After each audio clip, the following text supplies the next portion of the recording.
Old Testament Ethics, Introduction. This lecture fits into a course of lectures on biblical ethics. I am Rollin Grams, and I am teaching this class on biblical ethics. As we begin look at Old Testament ethics, I want to make a point before moving into the material on the following slides about how we approach ethics. And I'm going to use an important passage from Deuteronomy 10:12 through 13 to make this point. The point is that there are three different kinds of ethics that we often talk about. Ethics can be understood in terms of character and character development. Ethics can be understood in terms of actions and duty. And ethics can be understood in terms of outcomes, rewards and punishments. And this passage in Deuteronomy 10:12 through 13 captures all three aspects of this. Now, we often think about Old Testament ethics in terms of the law, and that would focus on one kind of ethic, the ethic that has to do with actions, with rules, with the law. But in actual fact, Old Testament ethics can't be pinned down to one type of ethic, even if the focus is more on law and duty. But here we have this passage in Deuteronomy 10:12 through 13, which in the English Standard Version reads, "And now, Israel, what does the Lord your God require of you?" Now there we have the idea of duty, what God requires of us, what God commands, the laws that he gives his people. But then what we get in the next part of this passage is a focus that's more on the level of character and relationships and community. It's the people of God in relationship to the Lord their God.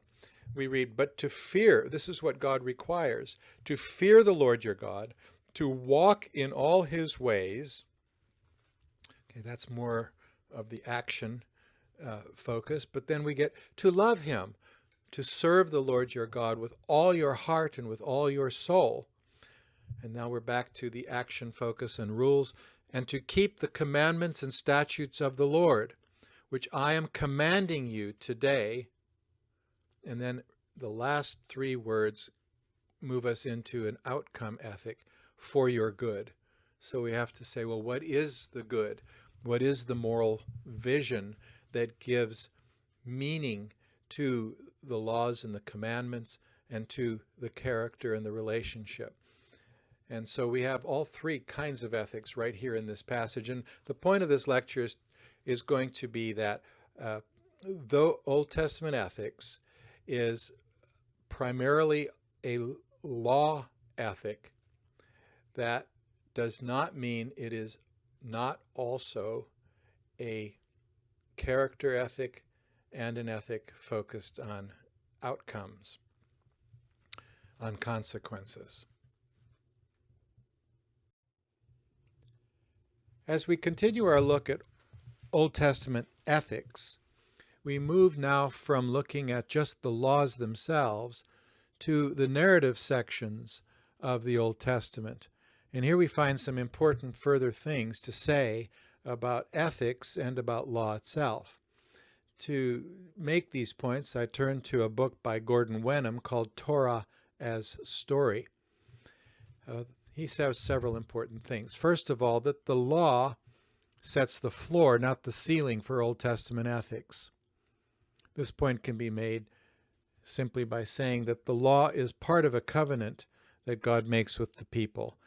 It doesn't exhaust the covenant. There's more to the covenant, and in fact, the covenant is a relationship between God and his people. The laws are a part of that relationship. We can move on and note his second point, that the story of the Old Testament shows, number one, that God demands godlike perfect behavior, and secondly, that he maintains his covenant loyalty despite failure, bringing people through suffering that sin produces. If we just have a law code, all we get is the demand for a certain kind of behavior. But if we get the narratives of the Old Testament, we can see that while God continues to demand a certain kind of behavior of his people, he nevertheless continues with them despite their failure. So the narrative enriches that understanding of law. Now, God demands godlike perfect behavior also, we could say, beyond just the laws that we read in the Old Testament. The laws that we read in the Old Testament give us an indication of what God requires of us, but they do not exhaust it.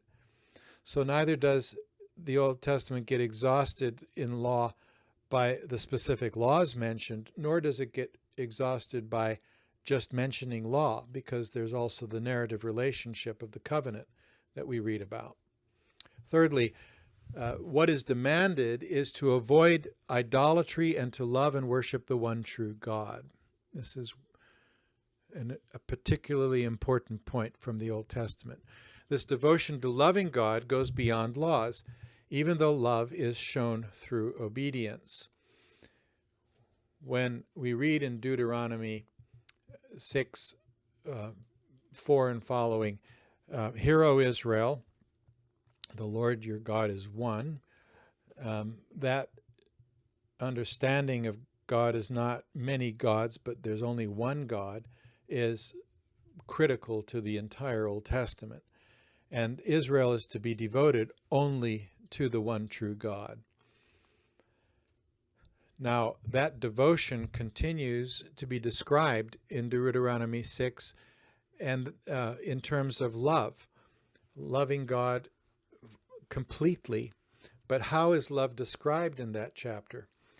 It's described in terms of obeying God's commandments. So love is not set over against law, but love is expressed in obedience to the law. However, that does not exhaust our understanding of love, is Wenham's point. Israelites were called to love, to fear, to cleave to, and enjoy God. Wenham goes on to say that Genesis, in these narratives of the Old Testament, Genesis presents an ethic around the convictions that, one, there is one God over against the ancient Near Eastern religions that taught a plurality of gods, and secondly, that humans are created in the image of God.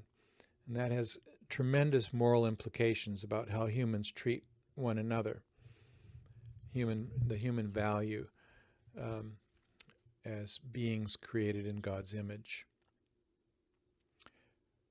A fifth point of Wenham's is that as we move on in the narratives of the Old Testament, the narratives that we find in Deuteronomy through 2 Kings, or the Deuteronomistic history, as it's sometimes called, presents the view that disobedience to God's law results in God's displeasure and the nation's suffering. Why are you suffering? Because you're disobeying God's law. And the sixth point is that Judges, the book of Judges, presents narratives that leave the reader asking what the characters ought to have done. There are so many negative examples in the narratives. Think, of, for example, of Samson as one of the judges. So many negative narratives that you, as a reader, keep asking, but what should the person have done? And so that's another function of narrative. It begins by noting that Israel had not expelled the Canaanites and will therefore worship their gods as a result. Yet God is willing to answer their prayers. God remains faithful. God remains with them. God will raise up a judge for them despite their failure to deal with the sinful Canaanites in their midst. John Barton, in a book called Understanding Old Testament Ethics, Approaches and Explorations, has a few things to say about narrative and virtue in chapters 4 and 5 of the book. He mentions an author, Martha Nussbaum, who talks about the relationship between Greek tragedy and philosophy. And she says that Greek tragedy as a genre teaches philosophy. And so she says, we can, as Aristotle, proceed from an analysis of particulars rather than, as Plato did, from general principles. Well, how does this apply to what we're talking about? We've talked about trying to extract principles from laws as we looked at Baucham's work on Leviticus 19 in the earlier part of this introduction to Old Testament ethics. Here we can see the point being made that we can proceed not by extracting general principles, but by finding in the narratives themselves an analysis of the particulars that teach us about ethics. So then the narratives of the Old Testament can teach us about how we should live in a different context, in a very different time. Barton has a look at 1st and 2nd Samuel, and they say that they have less of God intervening than we find in the books of Judges or 1st and 2nd Chronicles. But reading Samuel along the lines of Greek tragedy, God is in the story, as ethics is in the tragedy in the Greek literature, where pity or terror in regard to the characters of the narrative is inspired in the readers. So it's helpful not just to have laws, but to have narratives that bring out emotional reaction to the characters of the story. And that teaches us ethics. Martha Nussbaum, in another book, Love's Knowledge, argues that reading books gives us characters to take as companions through our lives. What is needed is both narrative and reflection on the narrative, commentary, not abstraction from the particularities of fiction, but rather respecting them and drawing the reader's attention to them. We draw to mind in a certain context what a certain character in a narrative did. We do this with stories all the time, and we can do this with the biblical stories as well. We don't need to abstract a general principle and then apply it in some sort of logical exercise, but we can be reminded of the analogy of a person in a story. This is how Jesus taught, with parables. And the point is that we can use narratives this way to educate us about the way we should live. Thus, biblical narratives stay with us for reflection in life as we encounter things. We do not treat them as illustrations of general principles, but as complex characters that offer analogies for our own lives and community. So my application of this would be as follows. The complex narrative, not merely illustrations of principles, can be illustrated with respect to Genesis 1 through 11. These initial chapters in Genesis offer three narratives of human sin and divine punishment. We have this narrative of Adam and Eve, where they oppose God's moral knowledge and choose their own moral reckoning. In the day you eat of this fruit, of the knowledge of good and evil, you will become like God. It's the knowledge of good and evil. So the temptation is to reason out our own ethics rather than abide by the ethics that God gives us. And this is the sin of Adam and Eve. But we also have some other sins in the next two narratives of this section of Genesis. Humanity in Noah's day opposed God's righteousness and they choose to sin. And so God wipes them out with the flood. Every thought of human beings was sinful, we read in Genesis 5, verse 6. And then all people are involved in building the Tower of Babel in chapter 11. And therefore, we see here an opposition to God's sovereignty and people choosing their own divinity, making themselves equal to God, or we could say making themselves divine. Now, in these three narratives, then, we see opposing God's moral knowledge, opposing the righteousness that God requires of us and opposing God's sovereignty. And these are complex narratives that are the beginning of the book of Genesis.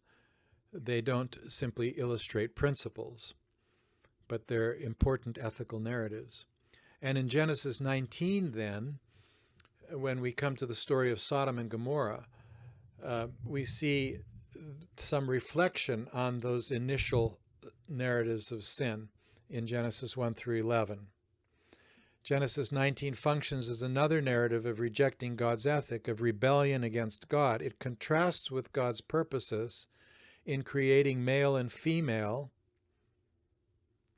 to marry and multiply upon the earth in the creation story.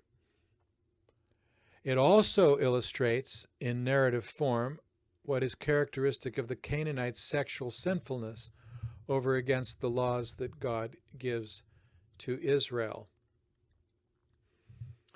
And so the story of Sodom and Gomorrah illustrates, once again, a repetition of the fundamental stories of human sinfulness of Genesis 1 through 11. When we come to Leviticus 18, we see that the Canaanites perform a lot of sinful sexual acts that the Israelites are forbidden to do, including homosexuality, which is the great sin of Genesis 19. It's not the only sin, but it's the great sin of Genesis 19. That's forbidden as a law in Leviticus 18, but it is in narrative form in Genesis 19. So some hermeneutical points. Try to line up narrative with explicit teaching in the narrative or elsewhere in the Old Testament. How does this narrative relate to that narrative? How does Genesis 19 relate to Genesis 1 through 11? With Gordon Wenham in Torah's story, we can say the conduct of a character in a story is implied by the author as virtuous if these conditions are met. If the behavior is repeated in different contexts and shown to be right or wrong, if the character trait is found in a positive context, it could be seen to be affirmed through the narrative, and if other literature in the Old Testament affirmed the behavior, such as the relationship between Leviticus 18 as a law and the narrative of Genesis 19, both forbidding homosexuality. A third point in hermeneutics has to do with the possible misapplication of narrative, when the narrative is pressed into a function that is neither intended nor implied by the biblical author or text. So, for example, and I'll just give you some examples here, King David might be taken as an example of leadership principles. That would be an abstraction from the specifics of King David's life to try to talk about something more abstract, like leadership. And then it's applied in a new form to some other kind of leadership, such as maybe pastoral leadership, if you want to understand pastors as leaders. Well, that would, I suggest, be a misapplication of the text. Or Joseph and his brothers, yes, there is sibling rivalry there, but the text is not trying to teach about sibling rivalry. Or, for example, the 42 boys that jeered at Elisha's bald head are torn apart by 2 she-bears after he curses them. This does not teach us how to deal with jeering boys. And my last example is where Judah has sex with a cult prostitute, his son's widow, in Genesis 38. The story is far more complex than just looking at it as a person having sex with a cult prostitute. And it is certainly not teaching that it's okay to have sex either with cult prostitutes or with prostitutes. So we have to be careful how we use narrative in ethics. Often the narratives mention wrongful behavior without commenting that it is wrongful. The narrative continues without commentary.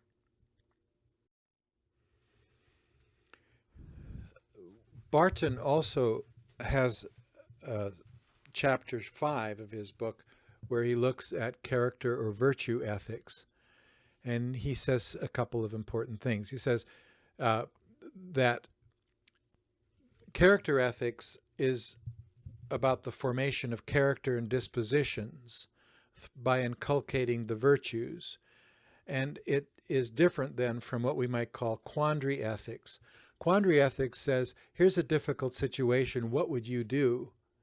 And it, here's a young woman who's been raped and is pregnant. So what's your view on abortion? That's quandary ethics. But character ethics doesn't have a particular problem to overcome, but rather talks about what is, on the positive side, a characteristic that should be developed. And how do you do that? Now, Barton then wants to look at how this might be relevant or not relevant to Old Testament ethics. He says that an ethic of virtue, quote, sometimes contrasts doing with being. Ethics as a set of decisions with ethics as commitment to a particular lifestyle. Rather than being concerned with resolving difficult ethical cases, quandary ethics, the ethicist who propounds a virtue ethic will be interested in the fixed and stable moral dispositions from which people's ethical decisions flow, and will emphasize that the most interesting aspects of the moral life are not those in which difficult decisions are required in marginal cases, but rather those that relate to the general tenor of a person's day-to-day life. This is a point that a narrative ethicist, Stanley Hauerwas, often makes in his work, that really ethics needs to be first and foremost about how to become good people in our day-to-day lives, not about how do we handle difficult moral situations. Barton, though, would rather see laws as a distillation from many good decisions functioning as a rule of thumb than as duties to perform a set of ethical rules. So he wants to suggest that our looking at the Old Testament laws have to do with summations of how to live well as characters rather than a list of duties. So he wants to see law in terms of character ethics more than action ethics. But we do need to say, though, that the Old Testament's emphasis on obedience to God does see law as rules and duties, not to set up an either-or, which Barton seems to be doing when he wants to move away from seeing the laws as ethical rules to be performed as duties.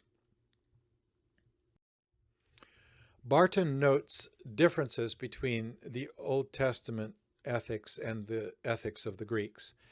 Old Testament ethics in the wisdom literature does present us with moral types rather than isolated moral decisions. Okay, so we get some character ethics here. Yet there are only two types, he says, virtuous and the people who lack virtue.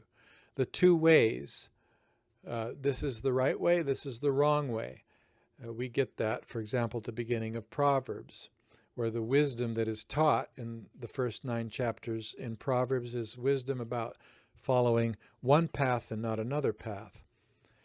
We find this two ways concept in Deuteronomy. So, for example, in Deuteronomy 18, where if you do these things, God will bless you. If you do those things, God will curse you.